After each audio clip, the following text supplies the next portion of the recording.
The Lexus LC500 is devastatingly underrated. It has beautiful body lines, a roaring 5-liter V8, which is actually the same as the RCF Track Edition's V8.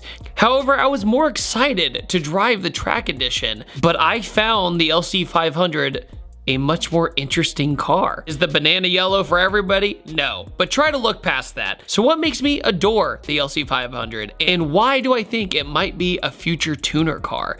Let's go for a drive and find out. All right, Lexus LC500.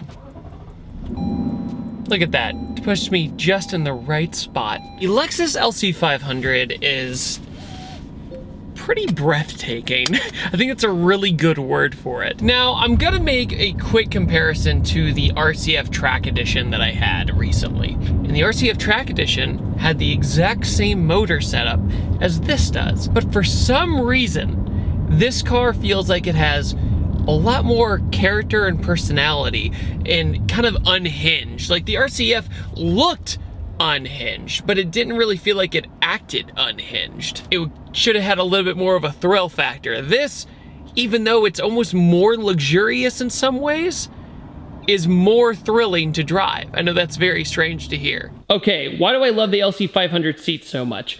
There is hidden neck warmers in here. It's literally like a heat vent that comes out and warms your neck in the cold. But of course they have the laughable rear seats that nobody could fit back there, like literally nobody. So glove compartment, you don't reach here, you push this. Oh yes, and it's got basically velvet or Alcantara or suede inside. ASMR. Oh yes, every single time you hit it, it's like, that's the stuff. But the LC500 has this incredibly satisfying engine note, and it's the best half throttle car I've ever heard, because you kind of let it go through the gears rather than ringing it out. But if you're like half throttle,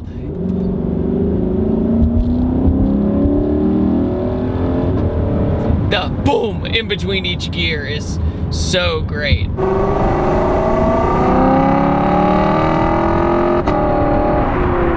Downshifts just sound amazing. Oh, so good. 5-liter V8, 471 horsepower. It just, checks so many boxes when it comes to driver feel. It is a Lexus that is unapologetically actually fun, but at the same time doesn't lose the magic of what a Lexus is and what makes people love Lexuses. Going to every stoplight is an event.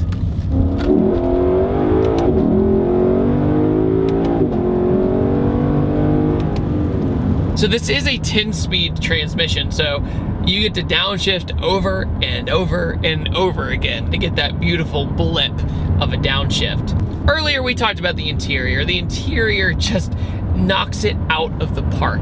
It's comfortable, it holds you in place, and it's very inviting. The gauges change with each mode. So I go to normal mode, it's like a black normal gauge. I go into sport mode, it turns with a red line on the top on the gauge, and then Sport Plus, the whole gauge turns white and red like race car. But then you go to comfort and eco, and you're in a Lexus. You're in a normal Lexus that is reliable and you can drive it every day, but you have the benefit of a 5-liter V8 and it's naturally aspirated.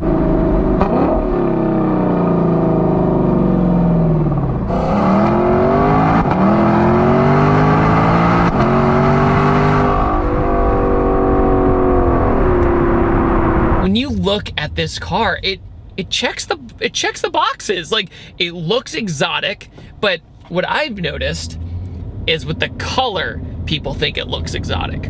If this is more so like a silver car, something like that, people go, that's a really nice car. But with the bright color and you go through a drive-through, people like lose it. They go, what is that? And then you tell them it's a Lexus and they're like, wait, what? Because Lexus, let's be frank, isn't really known for making crazy sports cars other than, say, the LFA. Sure, you could say the ISF and the RCF, but like, I'm talking more like 2-door coupes that look elegant and exotic. Like the LC500, you can tell that they learned a lot from previous years and they made it usable and streetable all the time. When I wake up in the morning, I look forward to driving a Lexus. And that's not usually in my character. Typically when I drive a Lexus, I go, you know, these are just a really nice car. That's about it. Really nice car. Not much more to say about it. Like, Lexus has always been the brand that it's like, they can really do no wrong, but they don't really feel like you're buying a true sports car, if that makes sense. But this makes me feel something. Like, it makes me giddy and it makes me smile. And then I look at the logo and I'm like, whoa, this car at this spec is only $3,000 more, or roughly $4,000, than the RCF Track Edition was. And I would take this. I would. Like, it's so good. It's so good. I'm very glad that Lexus is announcing new engine setups and new stuff like that that's gonna have more higher horsepower. That's very exciting. It shows that they're trying to get into that segment. But they've always had a hard time competing with their German counterparts. They've always had a hard time going against the M's of the world, the RS's of the world. But this is every bit as good. I mean, it's just, the word is fabulous. The car is fabulous.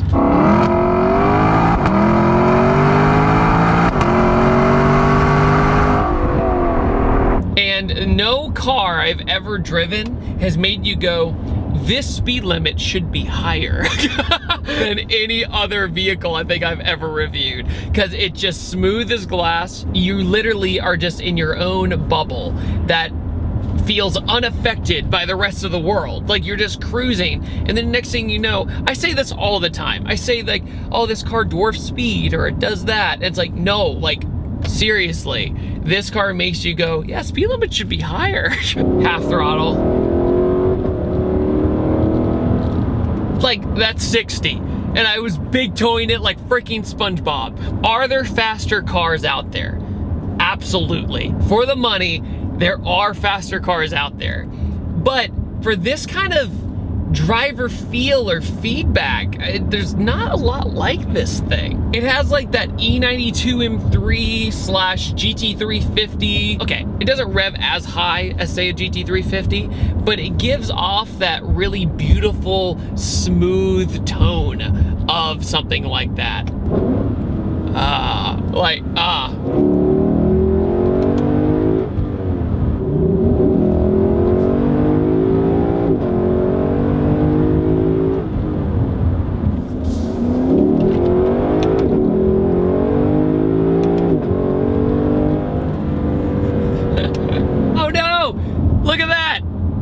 My bad, guys. My camera dismounted. Also, listen to how satisfying this blinker is. It's like a ticking clock. A lot of people get in the car and they go, where's the time? They don't even look at the analog clock. They think it's like a decoration piece rather than actually telling the time. Just shows generational gaps, I guess. I love how the door handles and everything are curved and elegant. Everything just is satisfying. Okay, this car is not cheap, right? It's $101,000 starting, or the Vert is anyway. But in comparison, if you look at the LFA, that car, there's only 500 of them ever around there, roughly. And not only that, who knows their value nowadays? Off the top of my head, I know when they first came out, they were dumb expensive, but now they're even more dumb expensive because they're collector items. This gives you a lot of the looks of the LFA's rear end, especially. It's one of the only cars that dwarfs speed, but I think makes you enjoy it more. Like, instead of worrying about, you know, putting inputs in and making it go straight, this car just works so well that you start grinning because you're like, oh, I'm going fast, right? And you look down and you're like, all right.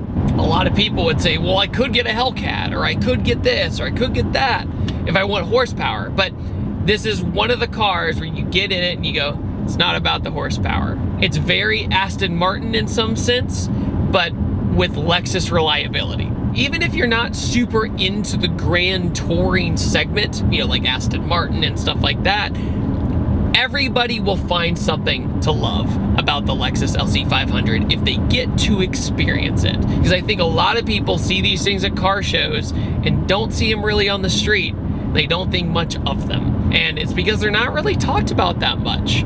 And I hope that today I have kind of helped educate and also opened a lot of people's eyes to this car, to the next time they see it to go, you know what, maybe I should look more into this thing. So I've had this car for 3 days. That's the Lexus LC500. I absolutely adore this thing. I really, really do. I am flabbergasted that I liked it more than the RCF, because I looked more forward to the RCF Track Edition, but then I ended up finding myself really loving driving this thing every morning. Like, I looked forward to getting the car every morning, and that's what a car is supposed to do. It's supposed to create a emotional response, and this car creates an emotional response. Not to mention, it passes what I call the gas station test. It is my new ThatDudeinBlue rating. Does a car pass the gas station test? When you go in and grab a drink at the gas station and you turn around and look at it and go, nice. And then you go into the convenience store, grab your bottle of water, and then you come out and go, that's my car. This car passes that wonderful test in your brain going, that's a special car. It's a shame we don't see them more often. On that note, guys, if you would like to support my videos, make sure to head over to PattersonCarCare.com. It is my personal detail brand with all original formulas, and I promise you, you will love it when you try it out. And along with that, thank you for everybody being so supportive lately with my new studio and these car reviews. And I upload on every Tuesday, Thursday, and Sunday. And I will see you guys next time, and take it easy. Have a wonderful day. Goodbye.